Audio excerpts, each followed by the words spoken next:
ہوگا ایسا، کیونکہ اللہ کے نبی صلی اللہ علیہ وسلم نے فرمایا وہ کر کے دکھا سکتا ہے. کسی آدمی کو فوراً مار دے گا، کسی کو مرے ہوئے کو زندہ کر کے دکھائے گا، اور نئے انداز میں بچے پیدا کر کے دکھائے گا. یہ تمام چیزیں آج ٹیکنالوجی کے ذریعے سے ہو رہی ہیں. اسی کی آنے کے راستے ہموار کیے جا رہے ہیں. فیلڈ بنائی جا رہی ہے کہ دجال کے آنے کے لیے. میرے عزیزو، جس وقت دجال اترے گا تو پھر یہودی اس کی پوری فوج میں ہوں گے، پوری فوج میں ہوں گے، اور وہ قتل عام مچائے گا پوری دنیا میں. 40 دن کے اندر وہ تقریباً پوری دنیا گھوم لے گا. اور اگر مقدس کتابوں کا ذکر دیکھے تو فرمایا کہ 7 سال دنیا میں رہے گا. دوسری کتابوں کی عبارات یہ بتاتی ہے 7 سال رہے گا، جس میں سے 3.5 سال آدھا جو اس کا زندگی کا وقت ہے وہ صرف اور صرف اسلام اور مسلمانوں کو قتل کرنے میں گزارے گا، ختم کرنے میں گزارے گا، اور اس کے لیے ساری حکومتیں اس کا ساتھ دیں گی. اور باقی کے 3.5 سال جب امام مہدی کا بھی ظہور ہو چکا ہوگا اور حضرت عیسیٰ علیہ السلام بھی آ چکے ہوں گے، اور پھر وہ اس کا مقابلہ کر کے اسے ختم بھی کریں گے. یہ ہے بعد کی بات. لیکن میں ایک چیز جو کہنے جا رہا تھا وہ یہ ہے، جو قوم اپنے مسیحا کے آنے کے لیے کیا کیا چیزیں کر رہی ہیں. 3rd ٹیمپل بنانا یہ کوئی معمولی کام نہیں تھا، لیکن وہ بنانے کے سارے پروجیکٹ تیار کر لیے. اب وہ کوئن بھی انہوں نے بنا دیا، وہ بھی میں نے دیکھا کہ اس میں داخل ہونے والے کے لیے وہ کوئن لینا ضروری ہے، سونے کا یا چاندی کا سکہ ہے، جس پر وہ 3rd ٹیمپل کی فوٹو بھی ہے کہ وہ کوئن جس کے پاس ہوگا وہی ڈال کر کے اس کے اندر جائے گا. یہ سب تیاریاں ہیں، ساری تیاریاں ہیں، اور یہ ساری تیاریاں اپنے ایک مسیحا کے آنے کے لیے وہ کر سکتے ہیں. تف ہے ہماری زندگی پر کہ ہم اپنے نبی کو ان سے زیادہ چاہتے ہیں، لیکن اپنے نبی کی ملاقات کے لیے کوئی ایک بندہ بھی گناہ چھوڑنے کو تیار نہیں. کیا ہم میں سے کسی کو یہ یقین نہیں کہ ہم اپنے آقا سے مل سکتے ہیں یا نہیں؟ بلکہ یقین ہونا چاہیے کہ جس وقت وہ کرم نوازی پر آئے اپنے ہر امتی کو اپنے دیدار سے مشرف کر سکتے ہیں. آقا کونین رسول پاک صلی اللہ تعالی علیہ وسلم اپنے دیدار سے مشرف کریں، یہ ناممکن بات نہیں. لیکن پوری امت آج رسول کریم صلی اللہ تعالی علیہ وسلم کے انتظار کے لیے کون سا عمل کرتی ہے؟ حضور کے دیدار کے لیے آپ میں سے کس کی چینجنگ ہے؟ وہ یہودی پوری دنیا میں الٹ پلٹ کر رہے اپنے ایک دجال کے آنے کے لیے، اور امت مصطفیٰ صلی اللہ تعالی علیہ وسلم جس کو یہ معلوم ہے کہ اگر آج میں بیٹھ کر کے رو دوں تو مدینے کے تاجدار بے قرار ہو کر میرے گھر تشریف لائے گا، اس کے باوجود ہماری پوری رات اس موبائل کے اپلیکیشن میں گزرتی ہے، گیم کھیلنے میں گزرتی ہے، دوسروں کی غیبت اور کتوں پر بیٹھ کر چغلیاں کرنے میں گزرتی ہے. عزیزان گرامی وقار، اب یہ جو اگلے سال آنے والے ہیں یہ میری ذمہ داری تھی، میں نے آپ کو بتا دیا. الرٹ ہونا تمہارا کام ہے، آگاہ ہونا تمہارا کام ہے. اب بھی اگر نہ سنبھلو گے تو علامہ اقبال نے بہت پہلے یہ کہا تھا، نہ سنبھلو گے تو مٹ جاؤ گے اے ہندی مسلمانوں.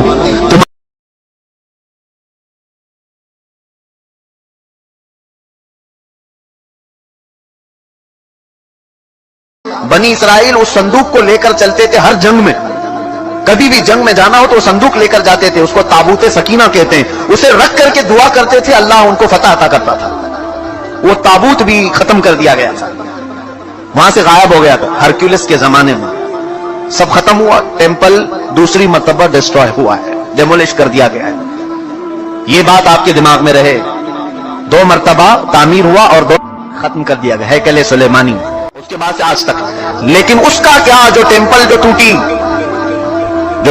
اب میں قریب آپ کے نتیجہ رزلٹ کے قریب آ رہا ہوں. جس عبادت خانے کو یہودی بہت مقدس مانتے تھے، ہیکل سلیمانی، یہ 2 مرتبہ ٹوٹ گیا ہے. اب سنیے کہ ان کی بشارتوں میں یہ تک لکھا گیا ہے، جس وقت تم اپنا عبادت خانہ تیسری مرتبہ تعمیر کرو گے تمہارا مسیحا آ جائے گا. اب اخبارات اٹھاؤ، اب انٹرنیٹ پر جا کر یہ بھی سرچ کرو 3rd ٹیمپل کیا ہے. میں نے یہ بھی پڑھا کہ ابھی کی نیوز ہے کہ اسرائیل میں یہ اعلان کیا گیا ہے کہ ہم 3rd ٹیمپل بنانے جا رہے ہیں. 3rd ٹیمپل کیا ہے؟ وہی ہیکل سلیمانی جس کے لیے یہ 70 سال سے فلسطینیوں کا قتل عام کر رہے. اور کتنی سرنگیں انہوں نے کھود کر کے دیکھی ہیکل سلیمانی کی باقیات کو ڈھونڈنے کے لیے. اب جلدی جلدی میں آ رہا ہوں. یہودیوں نے ابھی اپنے اخبارات میں یہ بھی اعلان کیا کہ ان کو تابوت سکینہ بھی مل گیا. جو تابوت سکینہ غائب تھا وہ مل گیا, اور اس کے علاوہ وہ جگہ بھی مل گئی جہاں پر ہیکل سلیمانی تعمیر تھا. اب ان کو یہ خبر ہو گئی. آپ کو یہ ایگریمنٹ بھی میں یاد دلاؤں کہ آج سے 70 سال پہلے سن 1948 کے قریب جب بیت المقدس کے قریب یہودی جا کر رہنے لگے, اسرائیل ایک ملک کی شکل میں آیا, تو ایک ایگریمنٹ عرب ملکوں کے ساتھ یہ پاس ہوا تھا کہ یہ جہاں چاہیں رہیں اسرائیل میں, لیکن بیت المقدس کو ہاتھ نہیں لگائیں گے اور مسلمانوں کو جانے سے نہیں روکیں گے. تو انہوں نے سائن بھی کیا تھا, اور ان کا خیال یہ تھا کہ بیت المقدس الگ چیز ہے, ہمارا ہیکل سلیمانی الگ چیز ہے. لیکن اب جا کر انہیں یہ خبر ملی کہ ٹامب آف راک جس کو کہتے ہیں, جو پیلا گنبد مسجد اقصی کا دکھتا ہے, اب یہودیوں نے یہ اپنی تحقیقات میں کہا ہے ہیکل سلیمانی وہی تھا جہاں یہ ٹامب آف راک بنا ہوا ہے. اب ان کے لیے نہایت ضروری ہو گیا ہے کہ بیت المقدس کو شہید کر دیا جائے. ٹامب آف راک جس کو کہتے ہیں, یہ پیلا گنبد, قبۃ الصخرہ اس کا نام ہے, اس کو شہید کر دیا جائے, اور اس کا اعلان ہو چکا. اور چوتھی ایک اور بشارت سن لیجیے, جہاں پر مسجد اقصی قائم ہے یہ یروشلم ہے. میں ان تمام باتوں کو جو پیش کر رہا ہوں, قانونی اعتبار سے بہت سارے لوگ سمجھتے ہیں ان پیچیدگیوں کو. جس نے بھی یہودیوں کے متعلق بات کی ہے اس کا قتل کر دیا جاتا ہے, مار دیا جاتا ہے. میں بار بار اس کا اعتراف کرتا ہوں, مجھے اس کی پرواہ نہیں. ہاں, اس کی پرواہ ضرور ہے کہ میں امت مصطفیٰ کو ان کی امانتیں سپرد کر کے جاؤں. کتمان علم حرام ہے. چوتھی ایک اور بشارت ان کے متعلق یہ آئی ہے کہ کب آئے گا ان کا مسیح دجال. یہ بھی کہا گیا ہے کہ یروشلم میں جب تمہاری حکومت کا سینٹر ہوگا تب تمہارا مسیح اتر کر آ جائے گا, تمہارا مسیحا آ جائے گا. اب تک اسرائیل کا کیپٹل سٹی یروشلم نہیں تھا, آج تک نہیں تھا. اور آپ کو ابھی پچھلے سال پتا چلا ہوگا, امریکہ کے صدر ٹرمپ نے یہ اعلان کیا کہ میں امریکن ایمبیسی یروشلم منتقل کر رہا ہوں. جو اسرائیل میں اس کی ایمبیسی تھی, ظاہر سی بات ہے ایمبیسی وہاں ہوتی ہے جہاں ملک کی کیپٹل سٹی ہوتی ہے, راجدھانی. دلی میں سارے ملکوں کی ایمبیسیاں موجود ہیں, سفارت خانے دلی میں ہوتے ہیں. اسی طرح سے اسرائیل کے اندر جتنے بھی ملکوں کی ایمبیسیاں ہیں وہ تل ابیب میں تھیں, تل ابیب. لیکن اب اسے منتقل کر کے ٹرانسفر کر کے یروشلم میں لایا گیا, اور یہ اس بات کا اعلان ہے کہ یروشلم اب یہودیوں کا مرکز حکومت بننے جا رہا ہے 2019 میں. یہ اعلان ہوگا کہ 2019 میں یروشلم اب پورے ہندوستان, پورے اسرائیل کا مرکز ہوگا, کیپٹل سٹی ہوگا. اور یہ ان کی بشارتوں میں لکھا گیا ہے کہ جس وقت یروشلم تمہارا دارالخلافہ بن جائے, دارالحکومت بن جائے, مسیحا تمہارا آنے والا ہے. میں نے کتنی چیزیں بتائی. مقدس کتابوں کے اعتبار سے اگر دیکھا جائے وہ لال بچیا بھی آ گئی. تھرڈ ٹیمپل کا ڈیزائن تیار ہو چکا, انٹرنیٹ پر یہ بھی دیکھنے کو ملا.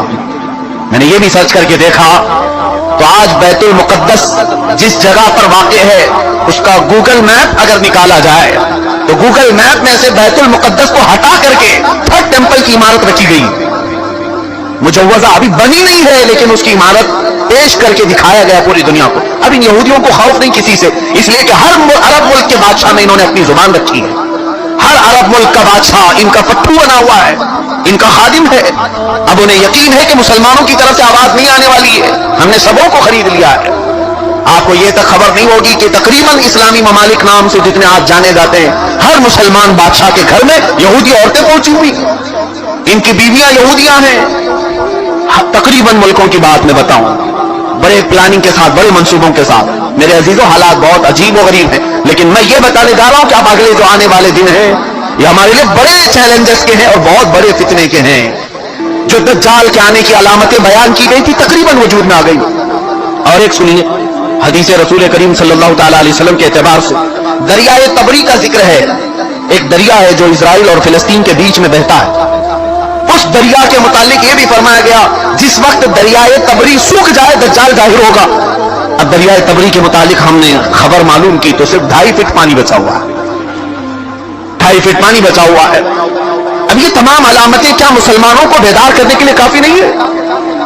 پھر بھی آج ہم پورے طور پر ایسی غفلت کی نیند سو رہے ہیں جیسے ہمیں کچھ خبر ہی نہیں ہے.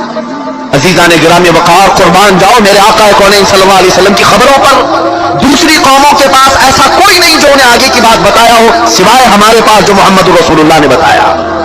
رسول کریم صلی اللہ تعالی علیہ وسلم نے ہمیں قیامت تک کی باتیں ایسے کھول کر بیان کی ہے، ایسے بیان کی ہے کہ جس میں ایک رتی برابر بھی شک نہیں کیا جا سکتا، لیکن اس کے باوجود انہی کی امت سب سے زیادہ غفلت کی شکار ہے، اور پوری دوسری قومیں تیاری میں ہیں، تیاری میں پوری عیسائیت تیاری میں ہے، پوری یہودیت تیاری میں ہے۔ اور آپ کو معلوم اب یہ تھرڈ ٹیمپل بنا کر کے رہیں گے، یہ بنائیں گے، جس کے لیے اب مسجد اقصی کو شہید کرنا پڑے گا، بیت المقدس کو شہید کرنا پڑے گا۔ تو ایک خوف تو ہے، حکومتیں اگر آواز نہیں اٹھائیں گی تو قوم تو اٹھ جائے گی، مسلمان ابھی مرے نہیں، ایمان اب بھی زندہ ہے، تو یہ خوف ہے، اس کے لیے اب ڈائریکٹ مسجد اقصی پر حملہ نہیں کیا جائے گا۔ 2018 کے اخبار اور بھی اٹھا کر کے دیکھو، انگلش کے، ایک عیسائی نے ان کو ایکسپوز کیا ہے کہ فلسطین میں زلزلے آئے تھے، یعنی مسجد اقصی جہاں یروشلم میں زلزلہ، ارتھ کویک، زلزلے آئے تھے۔ اب اس کی تحقیق جب کی گئی تو پتا چلا کہ انہوں نے ٹیکنالوجی کے ذریعے سے آرٹیفیشل زلزلے لائے، حقیقت میں زمین میں زلزلہ آیا ہی نہیں تھا، زمین کے اندر ایسے کیمیکل اور مواد ڈال کر کے زمین کو ہلایا گیا تاکہ پوری دنیا کو معلوم ہو کہ زمین میں زلزلہ آیا، اس لیے مسجد اقصی گر گئی، بیت المقدس گر گئی۔ یہ تک پلاننگ ہے، اور یہ کر کے رہیں گے ان تمام چیزوں میں۔ میرے عزیزو، خیر یہ یہودی اپنے مسیحا کے لیے اتنے سارے انتظامات کر رہے ہیں، اپنے مسیحا کے آنے کے لیے پوری فیلڈ ہموار کر رہے ہیں، پوری دنیا میں ان کے حکام، ان کے جو حاخام ہوتے ہیں یہودی علماء، انہوں نے یہودیوں کو اس کام پر لگایا ہے کہ سوائے یہودی قوم کے پوری دنیا کی ہر قوم کا مذہب تبدیل ہونا چاہیے، جس کے لیے امریکہ کے جتنے بھی صدر آتے رہے انہوں نے اپنی تقریروں میں یہ اعلان کیا ہے کہ one world order, new world order, new world order. یہ آپ سنے ہوں گے یا نہیں سنے ہوں گے تو تحقیق کر کے دیکھ لینا۔ نیو ورلڈ آرڈر کا مطلب یہ ہے کہ امریکہ کے ڈریمز میں ہے، اس کے خوابوں میں ہے کہ پوری دنیا کا ایک مذہب ہونا چاہیے، پوری دنیا ایک ہی نیشنلٹی کی ہونی چاہیے، الگ الگ قومیں نہیں ہونی چاہیے، الگ الگ رنگ لباس، الگ الگ نسلیں نہیں ہونی چاہیے۔ اور اسی نیو ورلڈ آرڈر کو امپلیمنٹ کرنے کے لیے ہمارے ہندوستان میں سول کوڈ لایا جا رہا تھا، یہ سب اسی کا حصہ ہے۔ یہاں آپ کیا سمجھتے ہیں کہ ہمارے اوپر تخت پر بیٹھے ہوئے ہیں، یہ بظاہر دیکھنے میں چائے والے ہیں لیکن ہیں حقیقت میں یہودیوں کے غلام، پوری طور پر انہیں پروموٹ کیا جاتا ہے اسرائیل سے، اور یہ وہ تمام چیزیں کرنے جا رہے ہیں۔ پوری انڈیا کو کیش لیس کر دو، یہ بھی باتیں میں نے ابھی چند دن پہلے بتائی، کیش لیس کر دو، صرف ان کو اے ٹی ایم پر رکھو، کوئی بھی کیش نہیں رکھ سکتا۔ جانتے ہیں آپ کیوں؟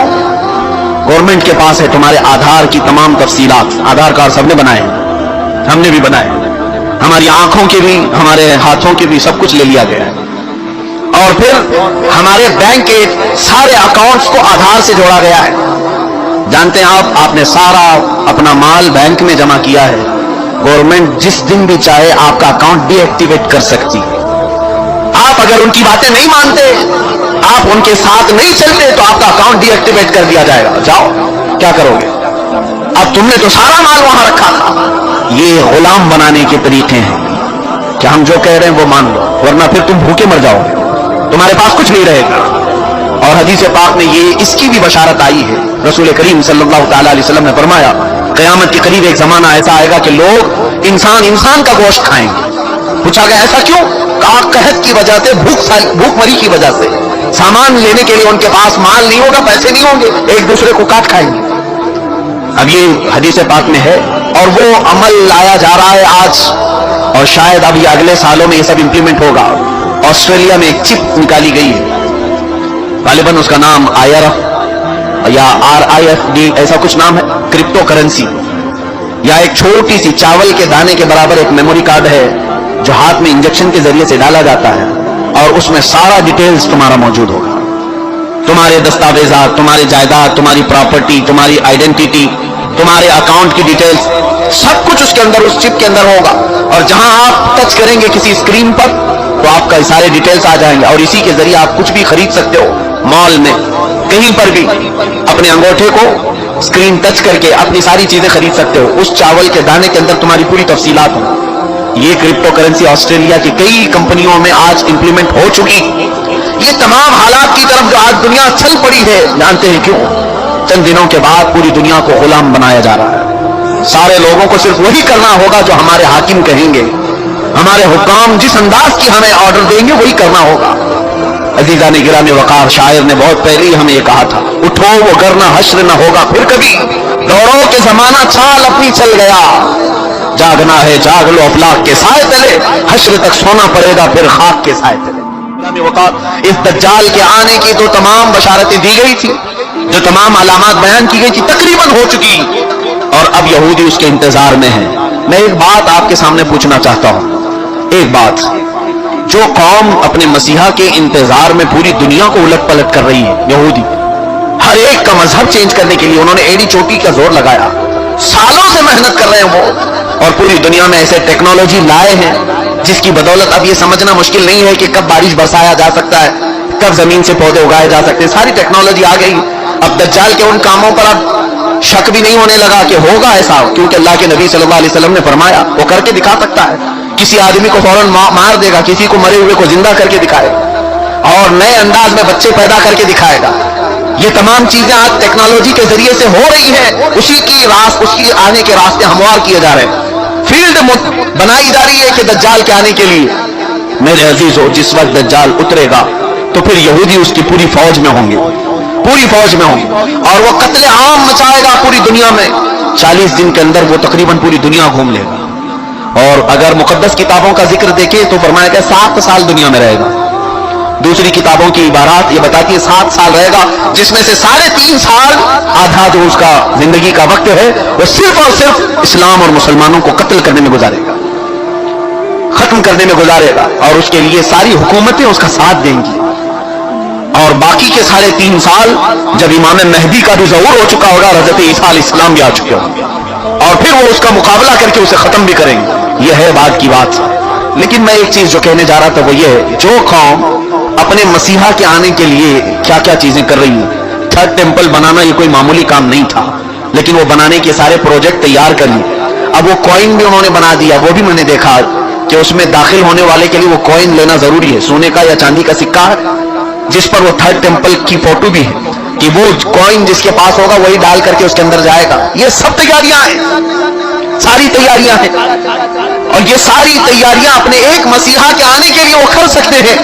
صرف ہے ہماری زندگی پر کہ ہم اپنے نبی کو ان سے زیادہ چاہتے ہیں، لیکن اپنے نبی کی ملاقات کے لیے کوئی ایک بندہ بھی گناہ چھوڑنے کو تیار نہیں۔ کیا ہم میں سے کسی کو یہ یقین نہیں کہ ہم اپنے آقا سے مل سکتے ہیں یا نہیں؟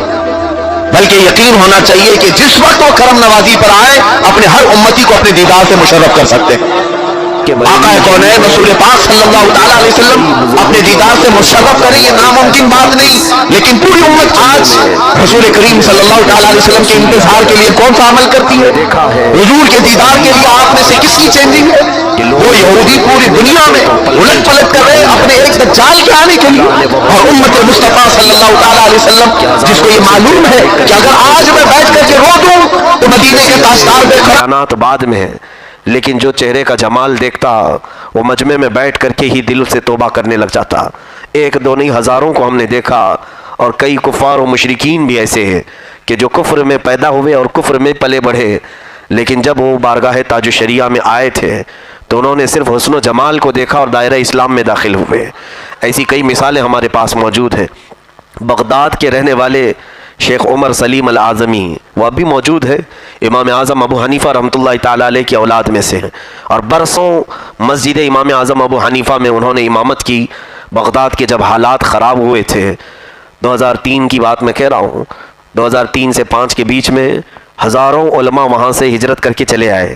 انہی ہجرت کرنے والے علماء میں سے ایک عالم باعمل، ایک بڑے محدث جلیل علامہ عمر سلیم الاعظمی، یہ بغداد سے چلے تھے اور بریلی شریف آئے ہیں۔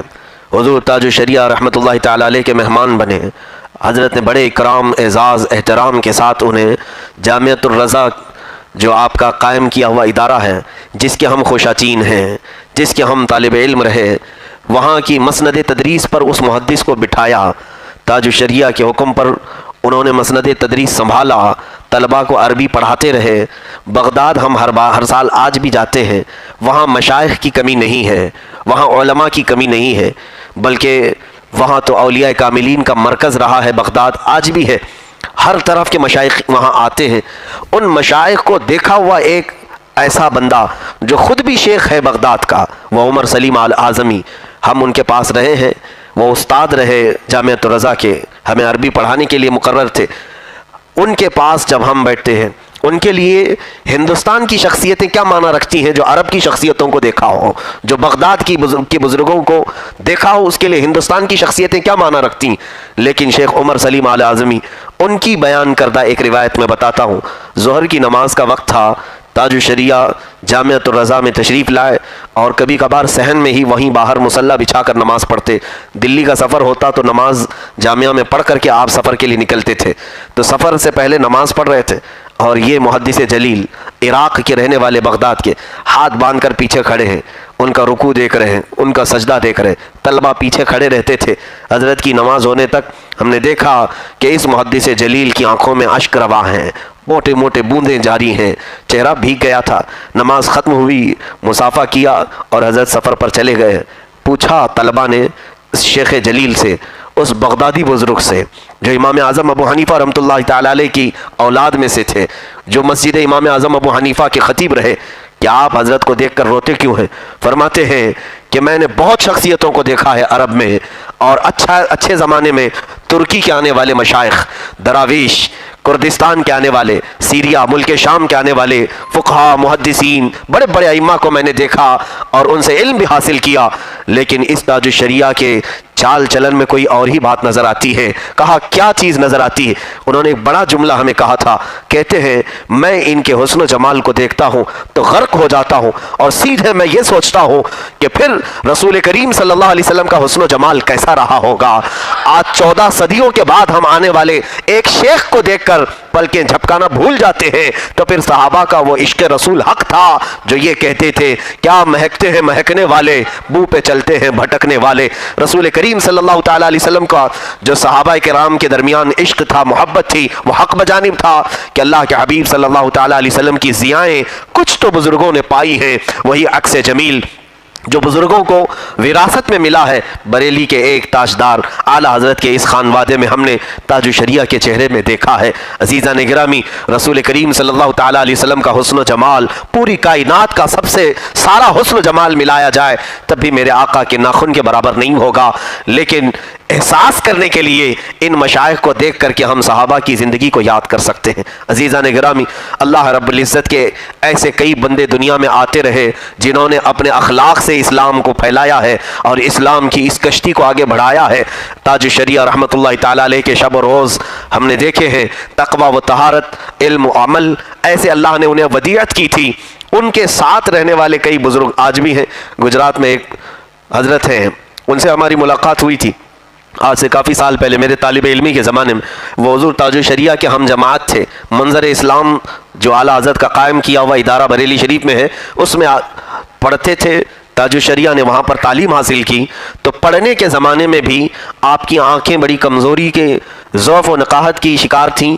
فرماتے ہیں وہ حضرت جو حضور سیدی تاج الشریعہ کے ہم سبق ساتھی رہے، کہتے ہیں کہ ہم نے مولانا اختر رضا خان صاحب کو دیکھا ہے طالب علمی کے زمانے میں، وقت کی اتنی پابندی کرتے ہیں کہ بڑے خاندانوں والے اس طرح سے ہوتے نہیں، عام طور پر نازوں کے پلے ہوئے بچے ہوتے ہیں جن کے باپ پیر ہوں، جن کے دادا پیر ہوں، اور جن کا گھرانہ پورے ہندوستان کی قیادت کر رہا ہو۔ اس گھرانے میں پلنے والا بچہ بڑے لاڈ اور پیار سے پلتا ہے، نازوں کا ہوتا ہے، لیکن ہم دیکھتے کہ فجر کی نماز سے پہلے مسجد رضا میں پہلی صف میں یہ بیٹھے ہوئے ہوتے ہیں فجر کی نماز میں، اور درسگاہ کا وقت شروع ہوتا فجر کی نماز کے بعد تو تھوڑی ہی دیر پڑھتے تھے۔ کتاب پڑھنے کے بعد حضرت رضی اللہ تعالیٰ عنہ کا جو مزار مبارک ہے، اسی سے متصل مفتی اعظم ہند کا مزار ہے، وہیں پر حجت الاسلام علامہ حامد رضا خان کا مزار ہے۔ یہ مزارات مسجد رضا سے لگ کر کے ہی ہیں قریب میں۔ حضور تاج الشریعہ کے متعلق ان کے ساتھی فرماتے ہیں، ہم دیکھتے ہیں کہ چوکھٹ کے باہر یہ کھڑے رہتے تھے، آنکھ بند کر کے کتاب سینے سے لگا کر 1 گھنٹہ 1.5 گھنٹہ کبھی کبھار 2 گھنٹے وہیں چوکھٹ کے پاس کھڑے رہتے،